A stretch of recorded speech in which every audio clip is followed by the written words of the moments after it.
Class 8 মাত্র তোমরা 6টি পাতা করো।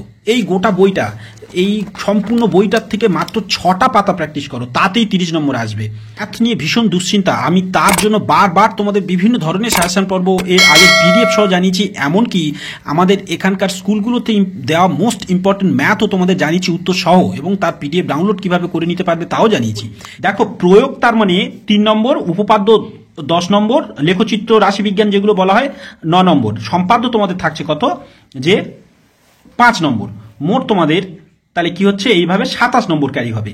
অর্থাৎ এগুলো, এই কয়েকটা বিষয় মাত্র আমি 6টা পাতা বলবো এগুলো সম্পূর্ণ করার জন্য। তো চলো আমরা প্রথমত একটু এই যে বিষয়টা লেখচিত্র রাশিবিজ্ঞান এই 9 নম্বরের মধ্যে চলে আসি। আমি তোমাদের এখানে বলছি এই পর্বগুলো একটু লক্ষ্য করো। এইখানে দেখো, এই যে দুটো ম্যাথস আমি তোমাদের জানাচ্ছি, এবং সেটা পেজ নম্বর তোমাদের অধ্যায় 18 এবং পেজ নম্বর তোমাদের যে বলবো 182।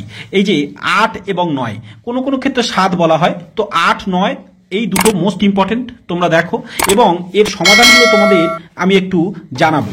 যেমন দেখো, এইখানে লক্ষ্য করো, এই যে 8, 9 করা আছে, সেখানে দেখো 8 এবং 9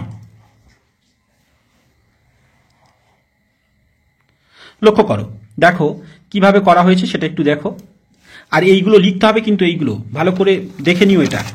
আর তারপর দেখো 9টা, এইটা 8, 9 তোমাদের এই দুটোই তোমাদের মোস্ট ইম্পর্টেন্ট এখানে এই পর্বে। এবং আমি তারপরে তোমাদের জানাবো, এখানে দেখো প্রয়োগ অংশে আসি।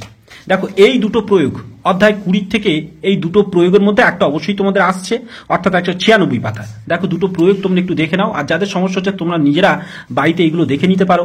দেখো 196 পাতা, খুব সুন্দর এই প্রয়োগ পর্বটা। প্রয়োগ হয়ে গেল। এবার আমি চলে আসবো তোমাদের, দেখো উপপাদ্য 12 অবশ্যই পড়বে, তার ভিডিও পর্ব 12 এবং 13 দুটোর মধ্যে একটা অবশ্যই পড়বে। যাদের 12 যদি না পড়ে 13 অবশ্যই পড়বে, কিন্তু আমি তোমাদের বলতে চাইছি 12 অবশ্যই পড়বে। যদি দুটো উপপাদ্য করতে দেয় তোমাদের স্কুলে, তাহলে 12, 13-র মধ্যে দুটো পড়বে না, কিন্তু 12, 13-র মধ্যে অপশন একটাই পড়বে। আবার অন্য লেসনে তোমরা 8 আর 10টা করে যেও। সব কিন্তু আমার চ্যানেলে উপপাদ্যগুলো বানানো আছে, একবার দেখলে অঙ্কের থেকেও সহজ, একবার দেখলে ভুলবে না কখন। আমি আবার তোমাদের যেটা জানাবো, ওই 30 নম্বর কেন বলছিলাম, এখান থেকেও কিন্তু তুমি 3 পেয়ে যাবে। এই পেজটা থেকে দেখো, এই পেজটা লক্ষ্য করো, এই কয়েকটা প্রয়োগ দেওয়া আছে, এই প্রয়োগগুলো তোমরা একটু দেখে নাও। 203 পাতা, এবং ঠিক তার অনুশীলনী পর্ব আছে, এটাকে একটু লক্ষ্য করো। তো এইভাবে তোমাদের কিন্তু মোস্ট ইম্পর্টেন্ট এই যে ম্যাথ পর্ব কোষে দেখি 22। আচ্ছা, এইবার আমরা 13 বলেছিলাম, 13 উপপাদ্য তোমাদের আছে, এই দেওয়া আছে। এটা এখন তোমাদের এই যে কয়েকটা পর্ব তোমাদের জানিয়েছি, এইগুলি সত্যি সত্যি কিন্তু এর বাইরে কোনো ম্যাথ তোমাদের থাকবে না, যেগুলো আমি তোমাদের জানালাম। এবং তোমাদের আমি বলবো কি, সম্পাদ্য পর্বে তোমাদের একটু জানাবো, যেখানে সাধারণত দেখো এইরকমই সম্পাদ্য আঁকতে বলে, এইরকমই, কিন্তু এই জায়গাটা যেমন এই যে সম্পাদ্যটা মোস্ট ইম্পর্টেন্ট হতে পারে, বা এইখান থেকে এইটা দিয়ে দেয়, এই প্রয়োগ হিসাবে এইটা দিয়ে দেয়। এবং এইটা ছাড়া এবার তোমাদের মেনলি আমি সম্পাদ্য জানাবো। এইখানে একটা প্রয়োগ হিসাবে দেখো, এইখানে তোমাদের যে এই যে করে দেওয়া আছে, এই যে সম্পাদ্যটা এরকম দুটো রেখা দিয়ে এইটা করতে বলে অনেক স্কুলে, এই অর্থাৎ সমান 3 টুকরো করতে বলবে, তাহলে দুটো আঁকতে হবে। কিন্তু ওইটা ছাড়া, এইটা ছাড়া আরো এই যে 1 এবং তোমাদের আমি বলছি যে 4, এই দুটোই তোমাদের মোস্ট ইম্পর্টেন্ট। 1 এবং 4 এই দুটো করতে বলা হয়। তাহলে এই গেল তোমাদের মোস্ট ইম্পর্টেন্ট। তাহলে আবারটা পাতা করলেই তোমরা 100% 30 নম্বর পাবে।